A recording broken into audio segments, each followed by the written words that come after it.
की महापौर श्रीमती सुषमा खड़कवाल जी, माननीय विधायक सरोजनी नगर श्री राजेश्वर सिंह जी, एसडीएमए के उपाध्यक्ष लेफ्टिनेंट जनरल योगेंद्र डिमरी जी, पुलिस महानिदेशक उत्तर प्रदेश श्री राजीव कृष्ण जी, उत्तर प्रदेश शासन के सलाहकार श्री अवनीश अवस्थी जी, प्रमुख सचिव श्रीमती अपर्णा यू जी, एसडीएमए के पूर्व EC lieutenant general Shahi ji, DG PAC और एसडीआरएफ श्री आलोक सिंह जी, आज के इस कार्यक्रम में उपस्थित उत्तर प्रदेश राज्य आपदा प्राधिकरण से जुड़े हुए अन्य सभी कार्मिकगण, उत्तर प्रदेश शासन से जुड़े हुए हमारे सभी अधिकारीगण,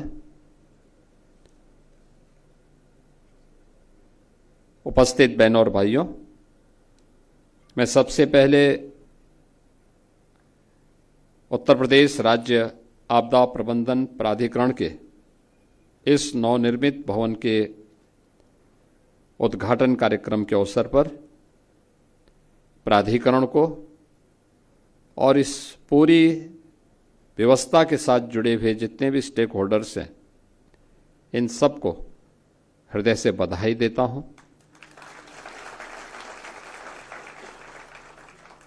एक लंबे अंतराल के बाद यह भवन बनकर के आज तैयार है और अब अपने पूरी क्षमता के साथ उत्तर प्रदेश को किसी भी आपदा से होने वाली जन धन की हानि को न्यूनतम स्तर तक पहुंचाने के लिए अपना योगदान देने के लिए भी तैयार है। हम लोग अक्सर आपदा आने के बाद जन और धन की व्यापक हानि के बाद तब हम सक्रिय होते हुए दिखाई देते हैं और अपनी संवेदनाएं व्यक्त करते हैं, जबकि मेरा मानना है कि आपदा के प्रति हमारी पहले से ही सतर्कता, पहले से ही तैयारी और पहले से ही जागरूकता इस जन और धन की हानि को न्यूनतम स्तर तक ला सकती है। और यह हम लोगों के दैनिक जीवन का हिस्सा भी होना चाहिए। स्कूली पाठ्यक्रम का हो या परिवारों के बीच में भी आपसी संवाद के माध्यम से भी इन सब बातों को बताए जाने की आवश्यकता है। हमें याद है बचपन में सामान्य स्कूली कार्यक्रमों के माध्यम से भी और परिवारों में भी इस बात की चर्चा होती थी कि आग लग जाए तो क्या करना चाहिए, अर्थक्वेक आ जाए उस समय क्या सावधानी बरतनी चाहिए, नदी में बाढ़ का पानी है उस समय क्या सावधानी बरतनी चाहिए। ये सामान्य यानी एक जो घटनाएं हैं, इन घटनाओं में हमारा असामान्य आचरण नुकसान पहुंचाता है, लेकिन जब हम थोड़ी भी उसके प्रति अवेयरनेस पैदा करते हैं, लोगों को बताते हैं, उसके बारे में जानकारी रखने के बारे में उनकी दिनचर्या का हिस्सा इसको बना दें, तो होने वाली बड़ी बड़ी जन धन हानि को रोका जा सकता है, उसको नियंत्रित किया जा सकता है। लेकिन अक्सर होता है कि हम लोग ये मान के चलते हैं कि घटनाएं तो एक सामान्य प्रक्रिया का हिस्सा है और उसके नज़रअंदाज करने का हमारा जो प्रयास होता है, जो एक प्रवृत्ति होती है। दूसरा, हमें मान के चलते हैं जब कोई व्यक्ति क्योंकि मैं पिछले 3 वर्षों से लगातार, जब लेफ्टिनेंट जनरल शाही जी भी यहाँ पे थे तब भी मैं कहता था कि हमें ट्रेनिंग पे ध्यान देनी चाहिए। और इस बार हम लोग अभी 45,000 होमगार्ड भर्ती की प्रक्रिया को पूरा कर रहे हैं और मैंने अनिवार्य किया है कि आपदा मित्र जिनको हमने ट्रेनिंग दी है उनको हम प्रायोरिटी देंगे होमगार्ड में भर्ती होने के लिए। लेकिन साथ साथ ये भी अनिवार्य है कि जो होमगार्ड के स्वयंसेवक हैं उनको अनिवार्य रूप से हम लोग आपदा मित्र की ट्रेनिंग भी दें। फर्स्ट रिस्पॉन्डर कौन है, इनकी मॉक ड्रिल के बारे में हमारी क्या तैयारियां हैं, और इसको लेकर के अगर हम उन्हें फैसिलिटी उपलब्ध करा रहे हैं, आज अच्छा मानदेय उनको दे रहे हैं, कैशलेस की 5 लाख रुपए प्रतिवर्ष उन्हें स्वास्थ्य की सुविधा भी उपलब्ध करवा रहे हैं, घटना दुर्घटना होने पर किसी होमगार्ड के स्वयंसेवक को हम लोग लगभग 35 से 40 लाख रुपए की सहायता उसके परिवार के सदस्य को भी उपलब्ध करवाते हैं, और मुख्यमंत्री राहत कोष से 5 लाख रुपए की सहायता अतिरिक्त हम उन्हें उपलब्ध करवाते हैं। यानी इतनी बड़ी राशि इसलिए उपलब्ध करवाते हैं जिससे वह अपनी सेवा का बेहतर उपयोग समाज के लिए कर सकें और समाज को उसके माध्यम से राहत उपलब्ध करवा सकें। फैसिलिटी का मतलब ये नहीं होता है कि हम उसको इतनी फैसिलिटी दे दें कि वह वही उस पर बोझा बन जाए या सिस्टम ही उसको बोझा मानने लग जाए। तो न हम उस पर बोझा बनने दें और न सिस्टम को उसे अपने ऊपर बोझा बनने देना चाहिए। इसके लिए आवश्यक है अवेयरनेस के कार्यक्रम हमारे ऐसे चलने चाहिए जिससे एक सामान्य व्यक्ति को भी अगर कहीं कोई आपदा आती है तो उस आपदा में हम उसको राहत उपलब्ध करवा सकें। और इस दिशा से जो प्रक्रिया प्रारंभ हुई प्रदेश के अंदर, मेरा मानना है एक अच्छी शुरुआत है। हमेशा आपदा नहीं आएगी, लेकिन जब आपदा ना आए, शांति के समय में हम लोगों को स्वयं की ट्रेनिंग पर भी ध्यान देना होगा, लेकिन साथ साथ स्कूल कॉलेजेस में जाकर के अगर हम इसके बारे में भी कुछ लोगों को बता सकें, छात्रों को बता सकें, वहाँ के शिक्षकों को बता सकें, किसी रविवार के दिन जनपद स्तर पर प्रधानाचार्यों के सम्मेलन के माध्यम से भी उनको हम बता करके उन्हें इससे किसी भी आपदा से जुड़े हुए क्या क्या सावधानियां हैं इन सावधानियों के बारे में अवगत करा सकें, तो मुझे लगता है कि देश की बहुत बड़ी सेवा ये हो सकती है। आपदाएं कई प्रकार की होंगी।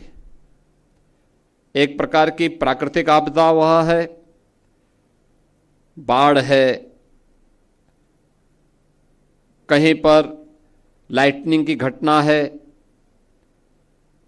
अतिवृष्टि के कारण होने वाले जनधन की हानि का हो, या फिर मानव की असावधानी से होने वाली आपदाएं, अग्निकांड की घटनाएं हैं, या किसी भवन की गलत डिजाइनिंग के कारण या किसी दुर्घटना के कारण भवन का धराशायी हो जाने का हो जाना है। ये सभी, इसके साथ ही कुछ ऐसी भी आपदाएं हैं जिन्हें आप एक प्रकार से आधी भौतिक आपदा के रूप में ले सकते हैं, यानी किसी जीव के द्वारा पहुंचाई जाने वाली हानि। और मुझे प्रसन्नता है कि उत्तर प्रदेश देश का पहला राज्य था जिसने मानव वन्य जीव द्वंद्व को भी आपदा की श्रेणी में लेकर के उससे लोगों को राहत देने का कार्य किया। अभी मैं देख रहा था 2 दिन पहले बहराइच के पास एक घटना घटित हुई। एक 12 साल के लड़के को क्रोकोडाइल ने पूरी तरह निगल डाला। अगर हम थोड़ी सावधानी बरतें, लोगों को पहले से पता है कि क्रोकोडाइल के प्रति कौन से क्षेत्र संवेदनशील है। ऐसा तो है नहीं कि क्रोकोडाइल बहुत लंबी दूरी तय करता हो, नहीं दूरी तय करता हो, मुश्किल से अपने पूरे जीवन भर में 3 से 4-5 किलोमीटर की दूरी के दायरे, उसी दायरे में रहता है। उसके उस लक्षण के बारे में हमें जानकारी है, लेकिन उस सब के बावजूद भी जबरदस्ती कोई व्यक्ति उसके साथ खिलवाड़ करने लग जाए, हम लोगों को उसके बारे में बताएं ना, उसके बारे में कोई अलर्ट वहां पे जारी ना हो, लोग वीडियो बनाते रहते हैं लेकिन कोई भी उसके बारे में बचाव के लिए या वहां न जाने के लिए लोगों को हिदायत नहीं दे पाते हैं। 12 साल की उम्र क्या होती है, लेकिन उस बच्चे को क्रोकोडाइल निगल गया। नियमित रूप से मानव वन्य जीव के बीच में होने वाले द्वंद्व और उसके कारण होने वाली हानि के बारे में हम लोगों के स्तर पर अभी भी जो प्रयास होने चाहिए, भाई हर व्यक्ति जान रहा है। मैं कल बिजनौर में था, परसों में बिजनौर में था, और बिजनौर के अंदर में मैं इस बात को देख रहा था। हम लोगों ने वहां पे पिछले 2 वर्ष में 80 लेपर्ड हम लोगों ने वहां से रेस्क्यू किए हैं। मैंने वहां पूछा लोगों से, मैंने कभी इतने बड़े पैमाने पे लेपर्ड यहां कैसे आ गए? उन्होंने कहा साहब ये उनकी संख्या भी बढ़ी है, दूसरा ये सभी गन्ने की बेल्ट के अंदर ही ये ज्यादा पाया जा रहा है। सुगर लेपर्ड के रूप में लोगों ने उसका नाम दे दिया। अब वहां पे अगर व्यक्ति, किसान या कोई व्यक्ति उसके प्रति जागरूक नहीं है तो आसानी से उसकी चपेट में आ सकता है। आप देखें, इस बात को देखेंगे कि एक टाइगर और एक लेपर्ड के स्वभाव में बहुत अंतर होता है। टाइगर अचानक हमला नहीं करता, लेकिन लेपर्ड धूर्ततापूर्वक पीछे से हमला करता है, और जब भी उसको अवसर मिलता है वह छोड़ता नहीं किसी को। अगर हम उसके स्वभाव के बारे में और उसके द्वारा जो खतरे वाले क्षेत्र हैं उसको चिन्हित करके लोगों को अवगत करा सकेंगे तो बहुत बड़े पैमाने पे जन हानि को हम रोक सकते हैं। मैं भी देख रहा था यहां पे मानव वन्य जीव द्वंद्व में 4000 से अधिक लोग इसकी चपेट में आए हैं। 5000 से अधिक लोग अन्य प्राकृतिक आपदा की चपेट में आए हैं, यानी 9000 से अधिक लोग उत्तर प्रदेश के अंदर इस आपदा की चपेट में आए हैं। लाइटनिंग की घटना इतनी कठिन नहीं है कि उसके कारण लोगों की जान बचाई ना जा सकती हो, बचाई जा सकती है। लेकिन हम कम से कम आज के समय में टेक्नोलॉजी है, और टेक्नोलॉजी का बेहतर उपयोग करके हम लोग कम से कम 1.5-2 घंटे पहले भी उस सिस्टम को विकसित कर सकें कि कौन सा ऐसा एरिया है जहां पे लाइटनिंग की घटना होने वाली, आकाशीय बिजली गिरने वाली है, और वहां पर लोगों को इसके बारे में बता दें कि वे पक्की छत के नीचे चले जाएं, खुले आसमान के नीचे वे स्वयं भी न रहें, अपने पशुओं को न रखें, पेड़ों के नीचे भी न रहें। यानी सामान्य सी घटना है। आज टेक्नोलॉजी है, लेकिन आज से 40 वर्ष पहले टेक्नोलॉजी नहीं थी। तब भी हम लोगों को बताया जाता था कि अगर कहीं पे बादल नजदीक हो और उस समय ये लगता हो कि आपस में घने बादल हैं और एक विशेष कलर के बादल वहां पे लगे हुए हैं, उन स्थितियों में सावधानी बरतने की आवश्यकता है। सावधानी क्या बरतनी है उसके बारे में बताया जाता। खुले आसमान के नीचे नहीं रहना है, कोई लोहे या किसी धातु से जुड़ी हुई सामान को लेके नहीं चलना है, पेड़ों के नीचे भी खड़ा नहीं होना है। क्या करना है, पक्के भवन के नीचे उस दौरान शरण ले लेनी है। लेकिन हम लोगों ने इस दौरान नहीं बताया। मैं देख रहा था अभी पिछले दिनों एक ही दिन में यूपी के अंदर 111 लोगों की मौत हुई थी, एक ही दिन में। और अचानक मैं देख रहा था, सुबह लखनऊ में भी मौसम बहुत अच्छा था, लेकिन अचानक 2 बजे के बाद मौसम बदलता गया। 1 घंटे के अंदर फतेहपुर से लेकर के प्रयागराज, कौशाम्बी, फिर मिर्जापुर, भदोई, उधर जौनपुर, आजमगढ़, सुल्तानपुर, अंबेडकर नगर, इन सभी जनपदों को लेकर के 111 लोगों की मौत हुई थी एक ही दिन में। और उसके बाद फिर मैंने स्वयं एसडीएमए की बैठक ली थी और मैंने उस समय इस बात पर चिंता भी व्यक्त की थी और नाराजगी भी व्यक्त की थी कि इन मौतों को रोका जा सकता था, इसको न्यूनतम करने में हम सहायता कर सकते थे। और मैंने उसी दिन कहा था कि हमें अर्ली वार्निंग सिस्टम को प्रभावी बनाना पड़ेगा। मुझे याद है ठीक तीसरे दिन एनडीआरएफ और एसडीआरएफ ने इस प्रक्रिया को आगे बढ़ाया। एनडीएमए और एसडीएमए ने मिलकर के उस पूरी प्रक्रिया को बेहतरीन कोऑर्डिनेशन के साथ आगे बढ़ाया। परिणाम क्या था? सहारनपुर में शिवालिक पहाड़ियों में अचानक रात्रि को बारिश होती है। सहारनपुर में शाकंभरी देवी मंदिर में उस समय एक जागरण का कार्यक्रम चल रहा था, हजारों लोग उस कार्यक्रम में थे और भंडारा का आयोजन भी चल रहा था। अलर्ट आने लग गया,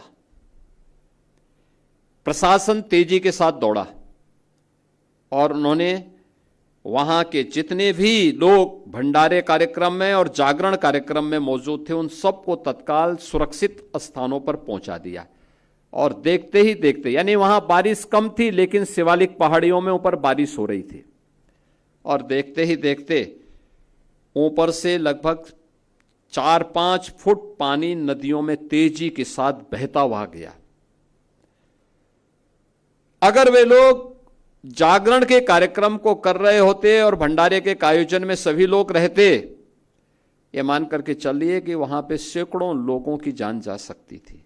लेकिन अर्ली वार्निंग सिस्टम ने प्रशासन को भी और लोगों को भी चैतन्य किया। हर उस क्षेत्र के मोबाइल फोन घनघनाने लग गए, यानी जो ऑफ थे उनमें भी अलर्ट आने लग गया।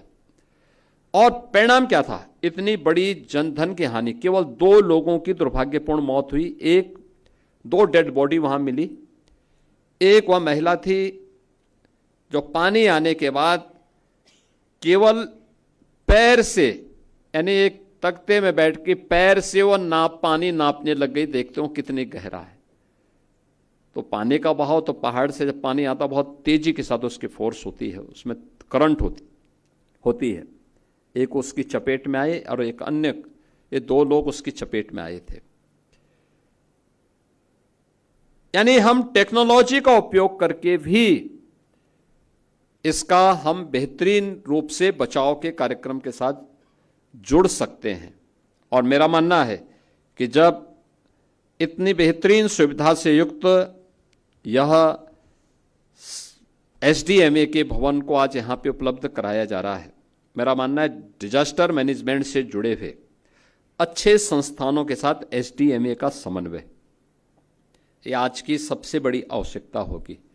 हम एमओयू करें, ट्रेनिंग के साथ जोड़ें, हर तबके के लोगों को, शिक्षकों को भी, छात्रों को भी, पुलिस कर्मियों को भी, होमगार्ड के जवानों को भी, इरिगेशन से जुड़े हुए उन लोगों को जो बाढ़ नियंत्रण में लगे रहते हैं, इन लोगों को भी, और सिस्टम से जुड़े हुए हर एक व्यक्ति को इसके बारे में अवेयर करें। समय समय पर हम लोग सोशल मीडिया प्लेटफॉर्म का, डिजिटल मीडिया प्लेटफॉर्म का, विजुअल मीडिया, प्रिंट मीडिया के माध्यम से इसकी सावधानी और सतर्कता के बारे में अगर हम इसको एक व्यापक अवेयरनेस के कार्यक्रम के साथ जोड़ सकें, मॉक ड्रिल हर एक स्तर पर, केवल यहां पे इसी भवन के नीचे नहीं,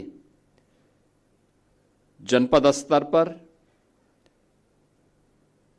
तहसील स्तर पर, थाना स्तर पर, विकासखंड स्तर पर, नगर निकायों के स्तर पर इस कार्यक्रम को हम तेजी के साथ आगे बढ़ाने का काम कर सकते हैं। जैसे 17 नगर निगम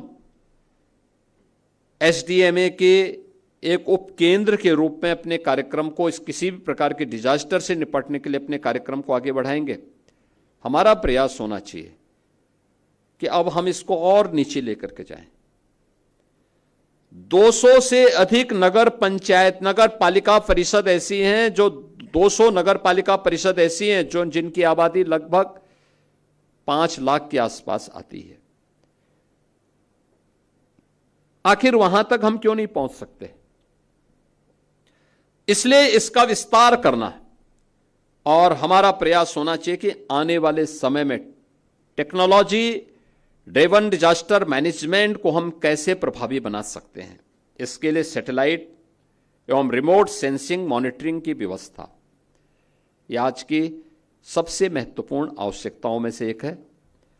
आर्टिफिशियल इंटेलिजेंस पर आधारित रिस्क मैपिंग, इस दिशा में भी हमें आगे कार्य करना होगा। प्रिडिक्टिव एनालिटिक्स आधारित early warning system, mobile based citizen alert system, जिसका हम लोगों ने अभी उपयोग किए भी हैं और इस पूरे सीजन में जब भी इस प्रकार की कोई बातें होती हैं, कोई भी आशंका होती है, हमें इसके बारे में उसको आगे बढ़ाना पड़ेगा। जीआईएस आधारित decision making and digital control room, इन सब को हमें प्रभावी बनाना पड़ेगा। और मेरा मानना है कि ड्रोन आधारित सर्च एंड रेस्क्यू ऑपरेशन का और अधिक इंटीग्रेट यूज हमें आज की आवश्यकताओं में है। और हमारा जो संकल्प होना चाहिए किसी भी प्रकार की आपदा से निपटने के लिए कि उत्तर प्रदेश को एक ऐसे राज्य के रूप में बनाना है जहां पे प्रत्येक नागरिक यह विश्वास लेकर के जीवन जी सके कि संकट की घड़ी में सरकार के साथ साथ वह स्वयं भी इसके प्रति तैयार है और पूरी ताकत के साथ, पूरी प्रतिबद्धता के साथ वह इसके प्रति अपने आप का नागरिक कर्तव्य मान करके चले। यह एक नागरिक कर्तव्य का हिस्सा होना चाहिए, यह राष्ट्रीय कर्तव्य का हिस्सा हमारा होना चाहिए। इस विश्वास के साथ हम सब आगे बढ़ पाएंगे। मैं एक बार फिर से आज के इस कार्यक्रम के अवसर पर एसडीएमए को इस नए भवन के लिए हृदय से बधाई देता हूं। उनसे जुड़े हुए जितने भी स्टेक होल्डर हैं उन सबको मैं इसके लिए बधाई देता हूं और विश्वास करता हूं कि यह एक बेहतरीन केंद्र बनकर के उत्तर प्रदेश के प्रत्येक नागरिक के मन में एक नए विश्वास का जागरण करेगा। आज के इस अवसर पर हम लोगों ने आपदा के फील्ड में जिन लोगों ने प्रशंसनीय कार्य किया है, ऐसे 8 कार्मिकों को हम लोगों ने यहाँ पे सम्मानित किया है। मुझे विश्वास है कि आने वाले समय में इसमें हम एनडीआरएफ को भी, एसडीआरएफ को भी और अन्य सभी विभागों को जोड़ेंगे। अच्छा होगा वर्ष में एक बार कार्यक्रम उनको भी जोड़ने की आवश्यकता है। जो लोग इन सभी विभागों से नहीं जुड़े हैं लेकिन सामान्य रूप से अपने स्तर पर भी उस नाविक के बारे में भी सोचना है जो किसी की जान बचाता है। हमें उस व्यक्ति के बारे में भी सोचना है जो मानव वन्य जीव संघर्ष में किसी अमूल्य जीवन को बचाने में अपना योगदान देता है। उन सब के बारे में भी हमें इसके बारे में एक नई सोच को विकसित करना पड़ेगा, उन्हें सम्मानित करना पड़ेगा। एसडीएमए के माध्यम से इस प्रक्रिया को आगे बढ़ाने की आवश्यकता है। और मेरा मानना है कि आपदा प्रबंधन के लिए आज के दिन पे धनराशि की कमी नहीं, बल्कि उसके उचित नियोजन की दिशा में किए जाने वाले प्रयासों को उसी एक नियत के साथ हमें प्रभावी ढंग से लागू करना चाहिए। मैं इस अवसर पर एक बार फिर से एसडीएमए के इस भवन के लिए आप सभी को, पूरे प्रदेशवासियों को हृदय से बधाई देता हूं। धन्यवाद। जय हिंद।